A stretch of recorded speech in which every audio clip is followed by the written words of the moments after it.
26 men were already dead.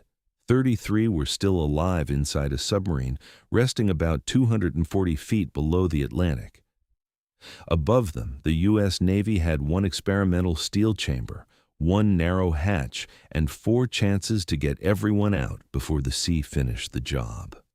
On May 23, 1939, USS Squalus was making a test dive off the New Hampshire coast.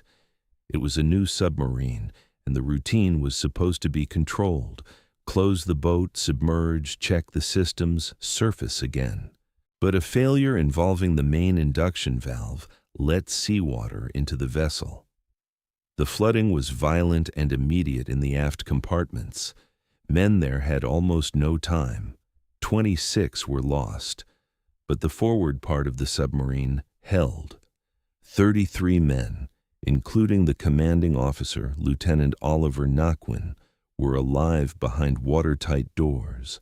The problem was that they were alive in a damaged submarine on the bottom, under crushing pressure, with no normal way to reach the surface. They did have a telephone buoy. That small link to the surface changed everything. It told rescuers that there were survivors. It also created a brutal deadline. Air quality would worsen. The men were cold, exhausted, and trapped in cramped compartments. If the rescue failed, their only remaining option could be a far more dangerous individual escape. The Navy sent USS Falcon, a submarine rescue ship carrying a device that had never been tested in a real disaster like this: the McCann Rescue Chamber. It was not a sleek escape pod. It was a steel diving bell built to mate with a submarine hatch. Inside were 2 compartments. The lower section could flood and pressurize. The upper section could remain dry. If the chamber could sit squarely on the escape hatch, equalize pressure, and make a watertight seal, the hatch could be opened. Survivors could climb inside. Then the chamber could rise back to the surface. That sequence mattered because the ocean pressure outside was immense. The rescuers could not open a hatch and pull people into open water. They had to make the submarine and chamber share the same pressure first. Only then could the hatch open without turning the connection into a flood. When the passengers were inside, the chamber had to close, separate, and decompress correctly on the way up. On paper, it was ingenious. On the ocean floor, it had to work perfectly. Falcon first had to find and hold position over a submarine it could not see. The sea was cold. The wreck lay deep enough that every diver was working near the edge of what the equipment and human body could tolerate. A line from a marker buoy had become tangled across the hatch the chamber needed to use. The rescue ship also had to remain almost directly above its target. Falcon dropped anchors in a wide pattern and worked to keep itself in position while wind and sea pushed against it. A rescue chamber does not have the freedom to search once it is descending.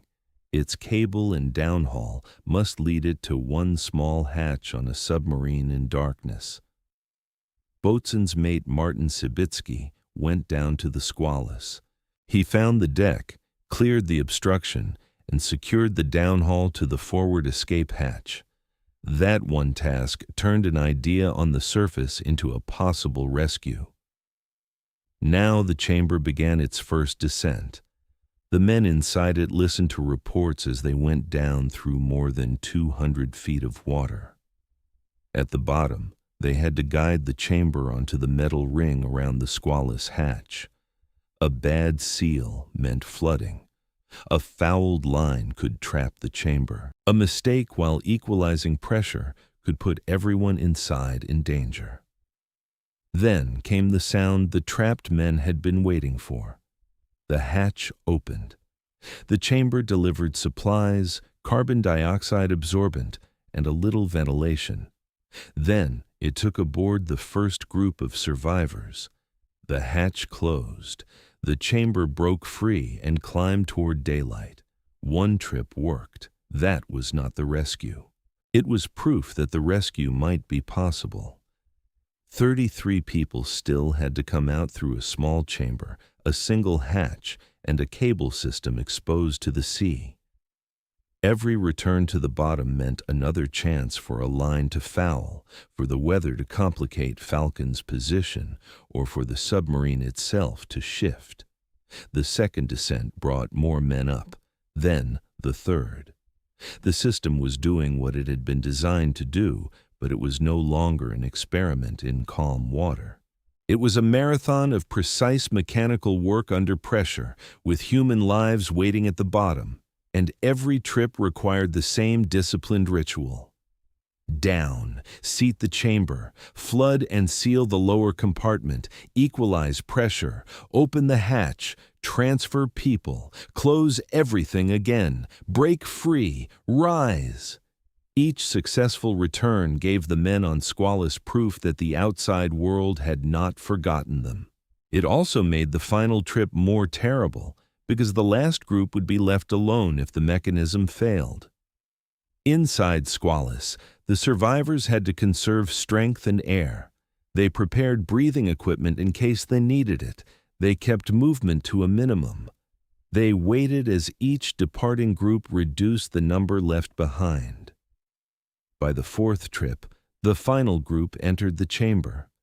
Lieutenant Knockin was among them. The mission seemed almost complete. The chamber had sealed. The hatch had closed. It started upward. Then the ascent went wrong. The recovery system stalled. The chamber's brake did not work as it should. The men in the chamber could feel the operation becoming unstable. Instead of a clean climb, the chamber was forced into a dangerous sequence of stops, strains, and reversals. It descended again toward the submarine. Above, Falcon's crew faced an awful calculation.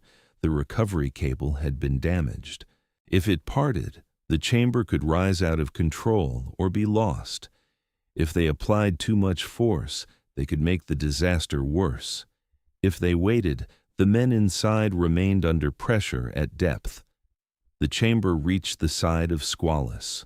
A diver was sent down. The damaged downhaul wire was cut. The rescue team then had to control the chamber's buoyancy with extraordinary care. They did not simply blow every tank and hope it shot upward. That could have injured the occupants or damaged the chamber. Instead, they used short, measured blasts of air and just enough pull on the remaining line to lift it without snapping the last usable strand. For hours, the chamber moved upward painfully slowly.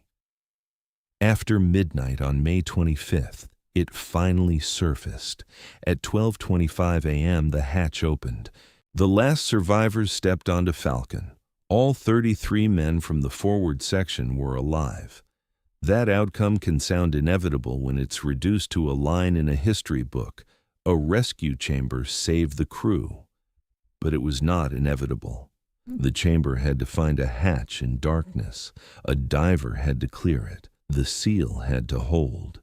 The crew on the surface had to repeat the process 4 times. And when the final ascent failed, they had to turn a damaged cable and a sinking chamber into one last controlled rise. The Squalus disaster also changed what submarine rescue meant.